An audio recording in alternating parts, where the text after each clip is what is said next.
तेरा कलाम रहेगा कायम पहाड़ जब ना रहे खुदाया, तेरे मुंह की एक बात भी टलेगी ना चाहे कुछ भी हो। तेरी मान दिए है जिंदा सोने से भी कीमती, मेरा दिल ये दे गवाही है ये किताब अजीम। नाज़िल करे अपना कलाम, शिकस्ता दिलों को सुकून मिले, तारीखी दूर हो मेरी राहें रोशन कर। दे अपना कलाम कसरत से ए खुदा, बदल दे रिहाई दे कसरत से फल मिलाओ। कलाम रहेगा कायम पहाड़ जब ना रहे खुदाया, तेरे मुंह की एक बात भी टलेगी ना चाहे कुछ भी हो। अजीज नाजरीन, मैं अयाद ज़रीफ आप सब देखने वालों को हमारे रोज़ के बाइबली मुतालिया प्रोग्राम की इस नई किस्त में खुशामदीद कहता हूँ। इस प्रोग्राम में हम बाइबल मुकद्दस की तमाम किताबों यानी पैदाइश से मुकाशफा तक का हर सोमवार से जुमा रोज़ाना की बुनियाद पर प्रोग्राम पेश करते हैं। अजीज नाजरीन, अगर आप हमारे प्रोग्राम्स को देखना चाहते हैं तो हमारी वेबसाइट विजिट करें, वहाँ पे आपको ये मिल जाएंगे। इस प्रोग्राम में हम दुनिया की सबसे अजीम किताब बाइबल मुकद्दस का मुतालिया आपके लिए पेश करते हैं, और हम बाइबल मुकद्दस के मुख्तलिफ हिस्सों का आपस में ताल्लुक भी यहाँ पर बयान करते हैं। बाइबल में लिखा है ये लोग थसलनीकियों के यहूदियों से नेकजात थे, क्योंकि उन्होंने बड़े शौक से कलाम को कबूल किया और वो रोज़ बरोज़ किताब मुकद्दस में तहकीक किया करते थे। लिहाजा जब हमने लावी की कहानत के बारे में बात की तो हमने अपने ख्यालात नहीं पेश किया, हमें बाइबल की तरफ लौटना है। और जब हम पुराने और नए अहदनामे का मुआजना करते हैं, जब हमने खैमा इज्तिमा के मुख्तलिफ हिस्सों का मुतालिया किया और इसका इत्तलाक नए अहदनामे में देखा, जब हमने बखूर की बात की और इसकी तशबीहात नए अहदनामे में देखी, लिहाजा बाइबल एक इकाई है। पुराना अहदनामा अलामती तौर पर मसीह और उसके काम के बारे में बात करता है। पुराने अहदनामे की तमाम अलामतें मसीह के जरिए से पूरी हुईं। अपने मुताले में हम खुरूज की किताब के 32वें बाब पर पहुंच चुके हैं, और मैं चाहूंगा कि आप बाइबल मुकद्दस खोलें और हमारे साथ मुताले में शामिल हों।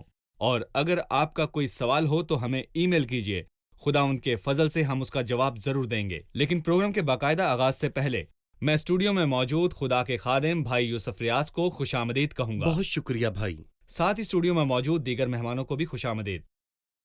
भाई यूसुफ, 32वें बाब को एक उन्वान देने की जरूरत है, लिहाजा इसका उन्वान क्या होगा? ये बाब हमारे लिए उदासी लाता है, लेकिन जो कुछ इस बाब में हुआ उसकी तवक्को नहीं थी। ये शबी पेश करता है। इसराइली सोने के बछड़े की पूजा करते, और यही इस बाब का उन्वान है। लेकिन इस जबरदस्त किताब के जरिए खुदा ने इसराइल के साथ क्या किया, हम इनको सोने के बछड़े के आगे नाचता हुआ देख सकते हैं। ऐ इसराइल, मैं तेरा वो देवता हूं जो तुझे मुल्क मिस्र से निकाल कर लाया। एक सोने का बछड़ा जैसा उन्होंने मिस्र में देखा मिस्र था। से, जी। वो मिस्र की बुत परस्ती से बेजार थे। हम जानते हैं कि बनी इसराइल खुदा के अजायबात देखने के बावजूद, और ये भी जानते हुए कि खुदा ने उन्हें अपने लोग होने के लिए चुना है, लेकिन वो खुदा से दूर थे। लिहाजा अगर हम इमाल के 7वें बाब को पढ़ें तो हमें स्तिफनस के कहे हुए अल्फाज मिलते हैं, जिन्हें हम इस बाब के उन्वान के तौर पर इस्तेमाल भी कर सकते हैं। जैसा कि उसने कहा, ये वही है जो बियाबान की कलीसिया में उस फरिश्ते के साथ जो कोहे सीना पर उससे हम कलाम हुआ और हमारे बाप दादा के साथ था, और उसी को जिंदा कलाम मिला ताकि हम तक पहुंचा दे। मगर हमारे बाप दादा ने फर्माबरदार ना होना चाहा और उसे हटा दिया, और फिर उनके दिल मिस्र की तरफ माइल हुए, और उन्होंने हारून से कहा कि हमारे लिए ऐसा मबूद बना जो हमारे आगे आगे चले। आपने जिक्र किया कि उन्होंने मिस्र में बछड़ा बनाया था, एप्स का बछड़ा। यहाँ वो एप्स का बछड़ा बनाना चाहते हैं जो गोया मिस्र का देवता था, वो देवता जिसने मिस्रियों को अपने बचा ना लोगों सका। को नहीं बचाया, और उन्होंने उस खुदा को छोड़ दिया जिसने बचाया। इंसान ऐसा ही है। सही। अब मैं चंद आयात पढ़ूंगा, फिर मैं आपसे सवाल पूछूंगा। और जब लोगों ने देखा कि मूसा ने पहाड़ से उतरने में देर लगाई, तो वो हारून के पास जमा होकर उससे कहने लगे कि उठ, हमारे लिए देवता बना दे जो हमारे आगे आगे चले, क्योंकि हम नहीं जानते कि इस मर्द मूसा को जो हमको मुल्के मिस्र से निकाल कर लाया क्या होगा। हारून ने उनसे कहा, तुम्हारी बीवियों और लड़कों और लड़कियों के कानों में जो सोने की बालियां हैं उनको उतार कर मेरे पास ले आओ। चुनाचे सब लोग उनके कानों से सोने की बालियां उतारकर उनको हारून के पास ले आए, और उसने उनको उनके हाथों से लेकर एक ढाला हुआ बछड़ा बनाया जिसकी सूरत छेनी से ठीक की। तब वो कहने लगे, ऐ इस्राएल, यही तेरा वो देवता है जो तुझको मुल्के मिस्र से निकाल कर लाया। ये देखकर हारून ने उसके आगे एक कुर्बान गाह बनाई और उसने ऐलान कर दिया कि कल खुदावंद के लिए ईद होगी। और दूसरे दिन सुबह सवेरे उठकर उन्होंने कुर्बानियां चढ़ाई और सलामती की कुर्बानियां गुजरानी। फिर उन लोगों ने बैठकर खाया पिया और उठकर खेल कूद में लग गए। ये चंद अल्फाज हैं, लेकिन इनमें उन लोगों की बदउनवानी की वजह से बहुत गहरी उदासी पाई जाती है। हमें इस बात को समझने की जरूरत है। लिहाजा हम पहली आयत पर बात करेंगे। जब लोगों ने देखा कि मूसा ने देर लगाई, मूसा नीचे देर से आया और लोगों में खौफ और हिरास फैल गया। इस बारे में आप क्या कहेंगे? मूसा ने कितनी देर की थी? 40 दिन। और बाइबल इस दुरानिये को इंसान की आजमाइश समझती है, जो 4 नंबर्स की तरफ इशारा करता है। नंबर 10 जिम्मेदारी को जाहिर करता है। जब आपको नंबर 40 का सामना हो तो आप जान जाएं कि ये आजमाइश का वक्त है। और आप ये भी देखेंगे कि 40 दिनों का जिक्र बाइबल मुकद्दस में 12 दफा आया है। सही। हम इनमें से एक दफा 40 दिन को देखेंगे। जाहिर है कि ये पहले 40 दिन नहीं है, लेकिन हमें 40 दिनों की मुद्दत का सामना है जिनसे लोगों की बदी जाहिर होती है। जब हमारे यीशु अलमसीह को 40 दिन तक बियाबान में आजमाया गया तो उसने अपने मुतल्लिक कामलियत को जाहिर किया था। पहले इंसान और इसमें शामिल बाकी इंसानों और दूसरे इंसानों यानी यीशु में फर्क है, क्योंकि यीशु मसीह नासरी बाकी इंसानों जैसा नहीं। और जब शैतान ने यीशु को आजमाया तो यीशु ने उससे कहा कि तू खुदावंद अपने खुदा की इबादत करना। लिहाजा आदम और मसीह में और फिर इसराइल और फिर मसीह में बहुत ज्यादा फर्क है। मूसा के देर से नीचे आने के ताल्लुक से एक बात और है कि इंसान देर को बर्दाश्त नहीं करता। इंसान सब कुछ एकदम हासिल करना चाहता है, लेकिन यहाँ पर 40 दिन का दुरानिया था। वो इंतजार कर सकते थे लेकिन बर्दाश्त ना कर सके। लिहाजा वो हारून के पास आए और कहा कि मूसा, लेकिन अफसोस कि वो कहते हैं मूसा जो हमें मुल्के मिस्र से निकाल कर ले आया। उन्होंने अपने खरूज को मूसा से मंसूब किया, तो खुदा कहाँ है? और मैं ये भी पूछना चाहूंगा कि खरूज का गीत कहां पर है जो कहता है कि खुदावंद साहिबे जंग है? क्या उन्होंने उसका हक कबूल करते हुए खुदा को मुनासिब इजाज बख्शा? नहीं, वो यहां पर कहते हैं मूसा जो हमें मुल्के मिस्र से निकाल लाया। हम नहीं जानते कि इससे फायदा होगा या नहीं, लेकिन उन्होंने कहा हमें देवता बना दो। ये शर्म की बात थी। उन्होंने कहा कि हमारे लिए देवता बना जो हमारे आगे चले, और हारून ने भी ऐसा ही किया। और मैं कहूंगा कि इसमें भी इंसान की नाकामी है। जी हाँ, और हारून भी यहाँ नाकाम हुआ, एक रहनुमा की नाकामी। और बहुत दफा हम लोगों से उन असूलों का दिफा सुनते हैं जो कि बाइबल मुकद्दस के खिलाफ है, जो दावा करते और ये कहते हैं कि ये रसूलों के दौर से है। और यहाँ हम एक शख्स को देखते हैं जो बहुत पहले मूसा के वक्त में था। ये कोई आम शख्स नहीं, बल्कि ये शख्स हारून था, बाइबल का पहला सरदार काहिन। और हारून ने क्या किया? वो बगैर किसी मज़ाहमत के वहां पर गिर गया। उसने कहा, तुम्हारी बीवियों, तुम्हारे लड़कों, तुम्हारी लड़कियों के कानों में जो सोने की बालियां हैं उनको उतार कर मेरे पास लाओ, और मैं तुम्हारी ख्वाहिश के मुताबिक बछड़ा बना दूंगा। उसे बनाने के लिए उसने जल्दी जल्दी अपनी कुंदकारी के आले को इस्तेमाल किया। और ज़बूर 106 और उसकी 6ठी आयत में लिखा है कि उन्होंने हुरब में एक बछड़ा बनाया और ढाली हुई मूरत को सजदा किया, जो कि एक शर्म की बात है। यूं उन्होंने खुदा के जलाल को घास खाने वाले बैल की शक्ल में बदल दिया। वो अपने मुनज्जी खुदा को भूल गए जिसने मिस्र में बड़े बड़े काम करके दिखाए थे और हाकिम की सरजमीन पर अजायब और बहरे कुलजम पर दहशत अंगेज काम किए। इंसान बहुत जल्दी भूल जाता है। ये इंसान की बदउनवानी है। जब वो माजी में खुदा के बड़े बड़े कामों को भूल गए तो वो मुस्तकबिल से घबरा गए। वो भूल गए कि खुदा वो है जिसने उन्हें मुल्के मिस्र से निकाला। गोया खुदा उनकी आंखों से ओझल हो गया।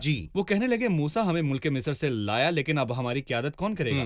तो उन्होंने कहा कि देवता हमारी रहनुमाई करेगा। कितनी शर्म की बात है कि उनके हाथ से बनाए गए देवता अब उनकी रहनुमाई करेंगे। वो खुदा जिनको उन्होंने खुद अपने हाथों से बनाया, वो उनकी रहनुमाई भला कैसे कर सकते हैं?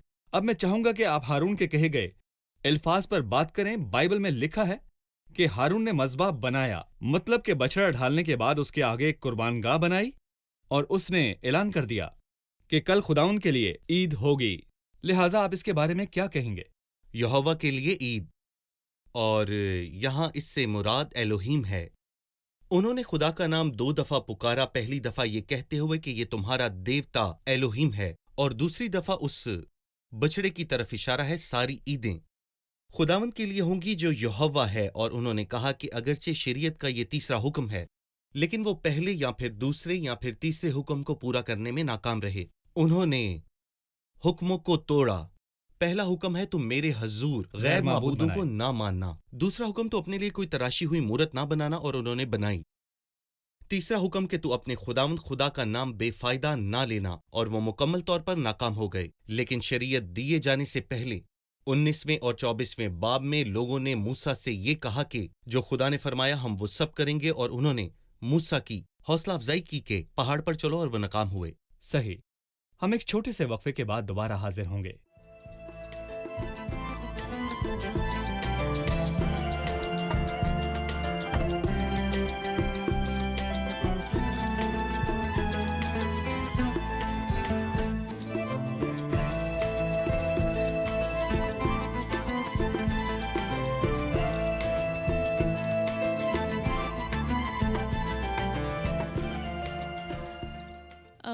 आयत 7 में लिखा है, तब खुदावंद ने मूसा को कहा, नीचे जा, क्योंकि तेरे लोग जिनको तू मुल्क मिस्र से निकाल लाया बिगड़ गए हैं। यहाँ पर खुदा क्यों कह रहा है तेरे लोग, मेरे लोग क्यों नहीं?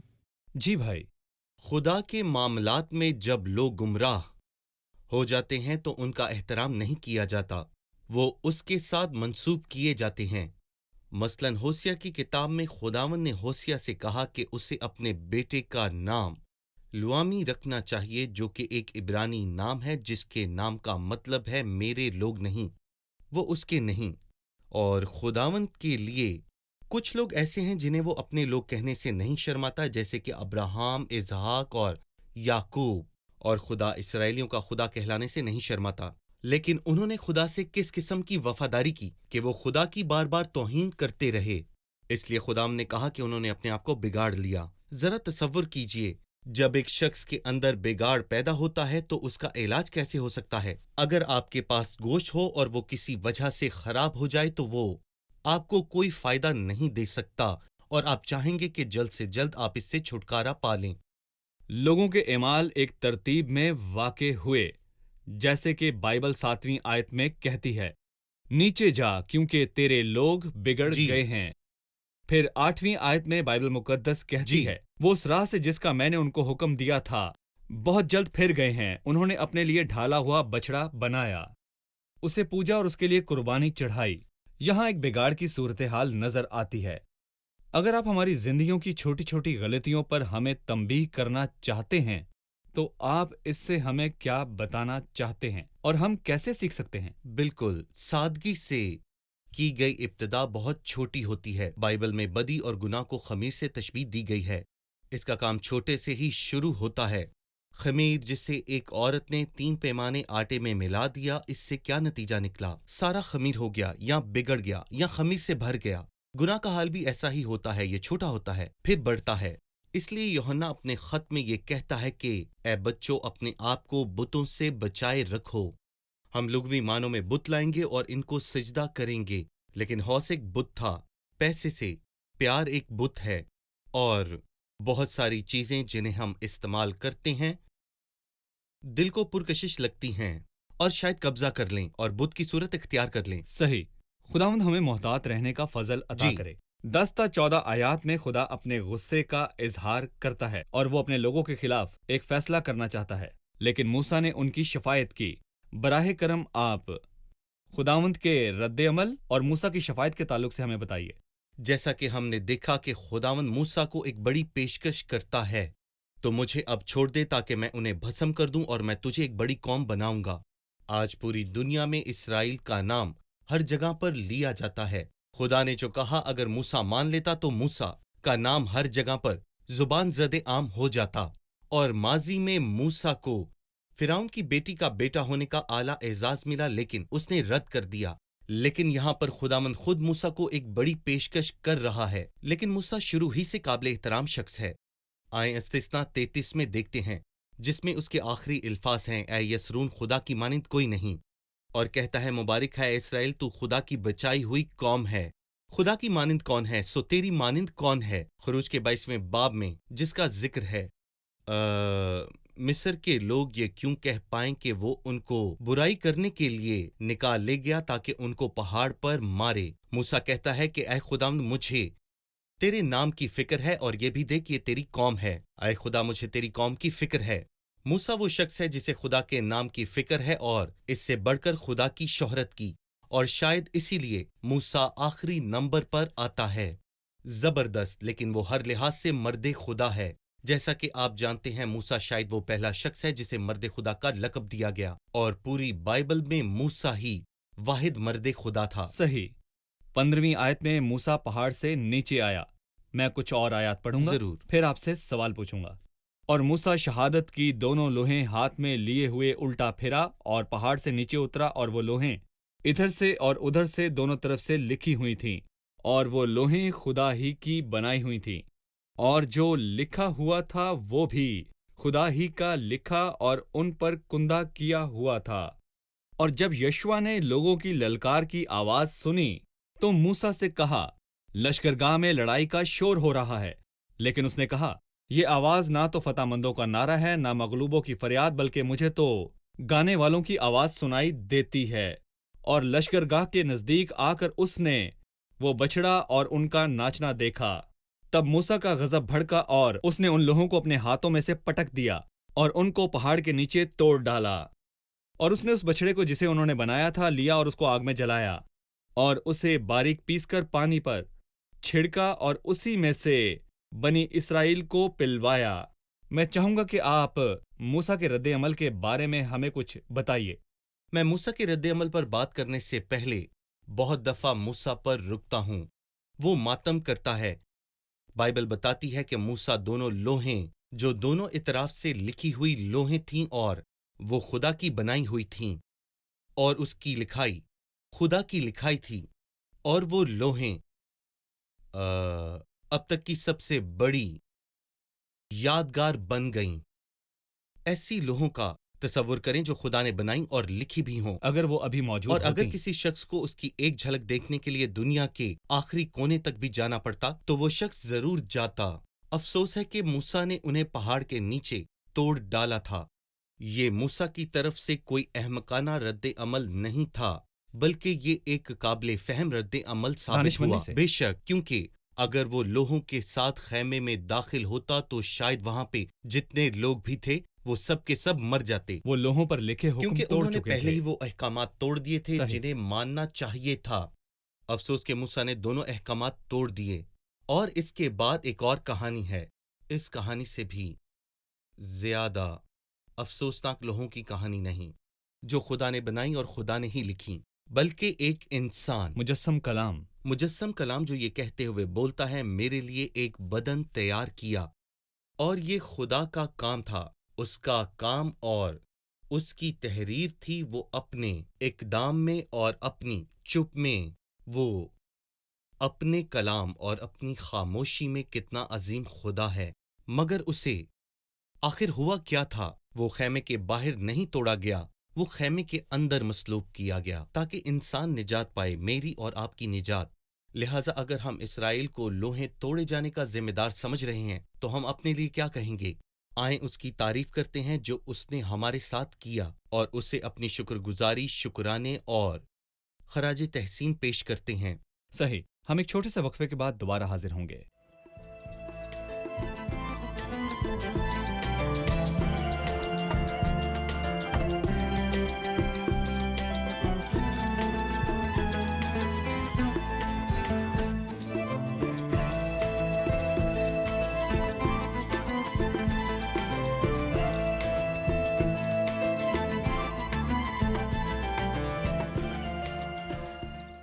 آیت 20 میں لکھا ہے، اور اس نے اس بچڑے کو جسے اس نے بنایا تھا لیا اور اس کو آگ میں جلایا اور اسے باریک پیس کر پانی پر چھڑکا اور اسی میں سے بنی اسرائیل کو پلایا۔ لوگوں کے ساتھ ایسا کرنے سے موسیٰ کا کیا مقصد تھا؟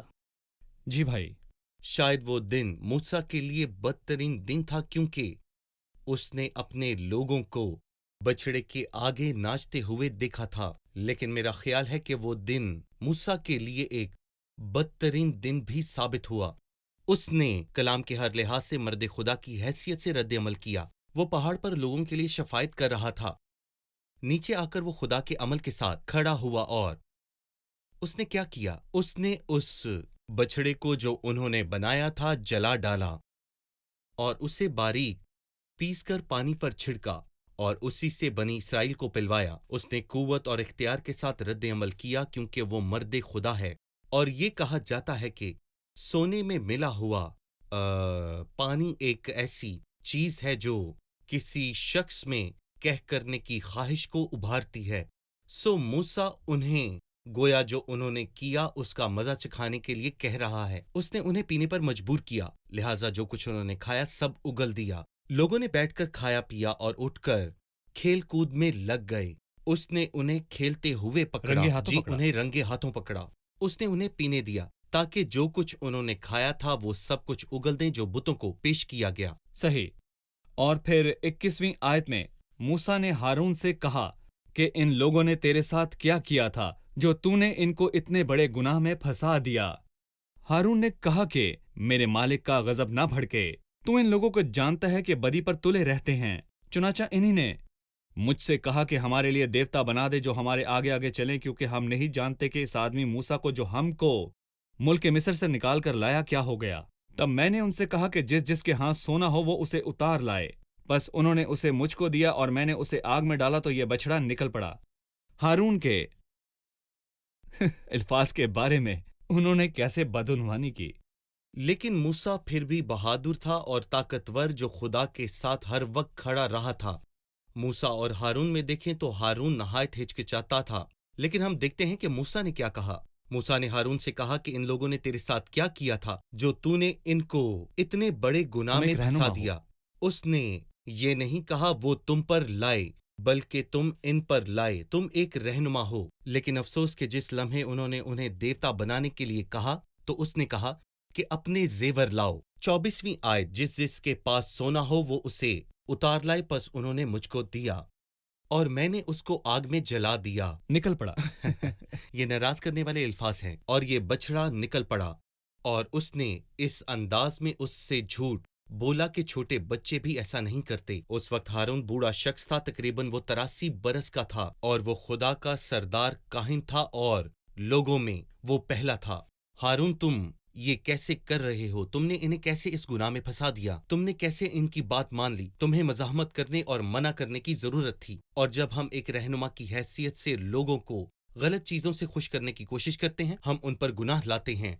और ये हमारी जिम्मेदारी है कि अगर कोई गलती करे तो हमें उसे समझाना चाहिए। हमें ना तो समझौता करना है और ना ही लोगों के गलत कामों को नजरअंदाज करना है। 25वीं आयत में लिखा है, जब मूसा ने देखा कि लोग बेकाबू हो गए क्योंकि हारून ने उनको बेलगाम छोड़कर उनको उनके दुश्मनों के दरमियान जलील कर दिया, तो मूसा ने लश्करगाह के दरवाजे पर खड़े होकर कहा, जो जो खुदाउन की तरफ से है वो मेरे पास आ जाएं। तब सब बनी लावी उसके पास जमा हो गए और उसने उनसे कहा कि खुदावंद इस्राएल का खुदा यूं फरमाता है कि तुम अपनी अपनी रान से तलवार लटकाकर फाटक फाटक घूमकर सारे लश्करगाह में अपने अपने भाइयों और अपने अपने साथियों और अपने अपने पड़ोसियों को कत्ल करते फिरो। और बनी लावी ने मूसा के कहने के मुआफिक अमल किया। चुनाचे उस दिन लोगों में से करीबन 3000 मर्द खेत आए और मूसा ने कहा कि आज खुदावंद के लिए अपने आप को मखसूस करो, बल्कि हर शख्स अपने ही बेटे और अपने ही भाई के खिलाफ हो, ताकि वो तुमको आज ही बरकत दे। दरअसल लावी के बेटों ने जो किया बाहिम्मत काम था, लेकिन कीमत में 3000 लोगों ने जान की बाजी दी। आप इस पर क्या कहेंगे? जैसा कि आपने पहले कहा कि खुदा का अजीम बंदा पहाड़ पर था और लोगों के लिए शफायत कर रहा था। खुदा उन्हें भस्म करना चाहता था, लेकिन मूसा ने उनके लिए शफायत की। लेकिन नीचे आकर वो खुदा के साथ खड़ा था और खुदा के लिए काम किया। मूसा ने लावियों के बेटों से कहा कि जिस किसी ने बुत परस्ती की उन्हें मार डालो, उन पर रहम न करना, यहाँ तक कि उनके भाइयों पर, उनकी बेटियों और उनके बेटों पर जिन्होंने बछड़े की इबादत की, तुम सबको मार डालना, क्योंकि वो इसी के लायक समझे गए हैं। लेकिन खुदा ने फिर उन्हें तौबा का एक मौका दिया। हो सकता है कि इमाल के दूसरे बाब में आपको इससे मुख्तलिफ मंजर याद आ जाए।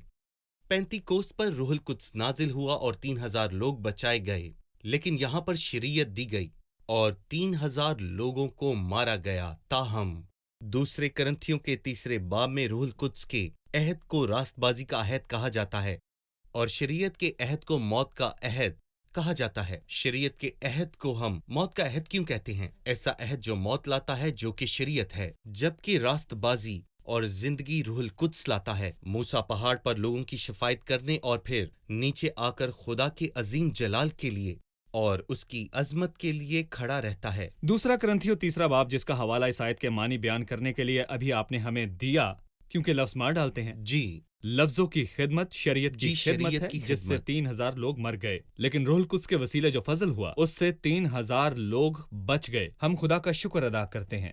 بھائی بہت بہت شکریہ۔ ہمارے پروگرام کا وقت ختم ہوا چاہتا ہے، مہمانوں سے رائے جانیں۔ آج کے پروگرام سے آپ نے کیا سیکھا؟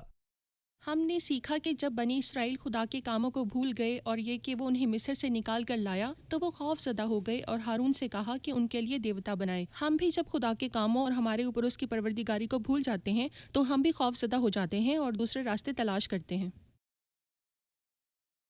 اب ہم جانتے ہیں کہ زوال ایک دم سے نہیں بلکہ آہستہ آہستہ آتا ہے۔ خدا نے موسیٰ کو نیچے جانے کو کہا کیونکہ اس کے لوگ بگڑ گئے تھے، وہ گمراہ ہو گئے تھے اور عبادت کے لیے بچڑا بنا لیا۔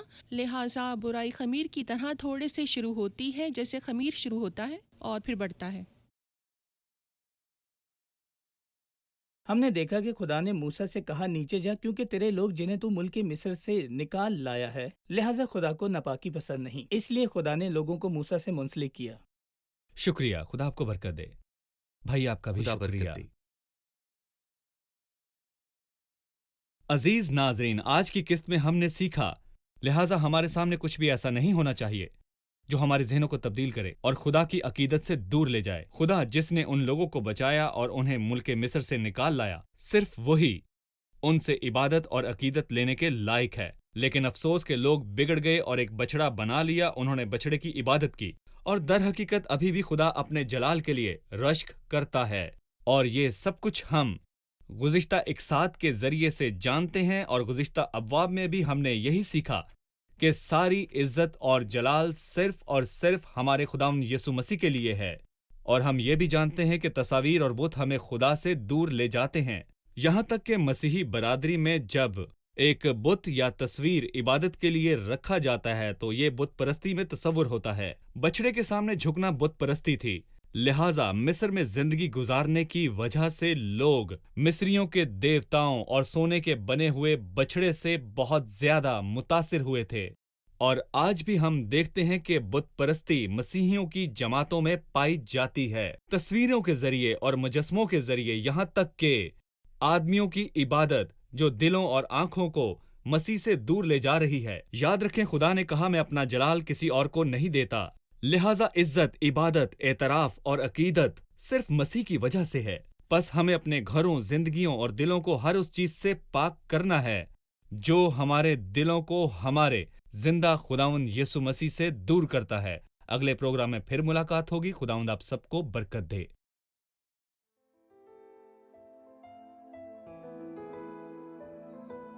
تیرا کلام رہے گا قائم، پہاڑ جب نہ رہے خدایا، تیرے منہ کی ایک بات بھی ٹلے گی نہ، چاہے کچھ بھی ہو۔